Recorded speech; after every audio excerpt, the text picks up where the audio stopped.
You ask Tiger to solve. This deals with linear equations with one unknown. The final result is y equals -56. Let's solve it step by step.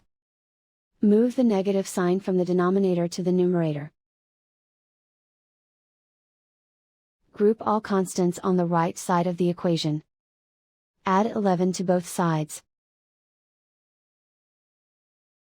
Simplify the arithmetic.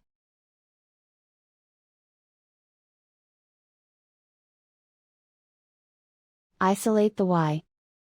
Multiply both sides by 4. Group like terms. Multiply the coefficients. Simplify the arithmetic.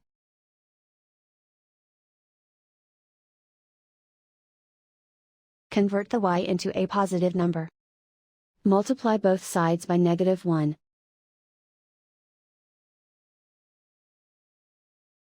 Remove the ones. Simplify the arithmetic. And so the final result is y equals -56.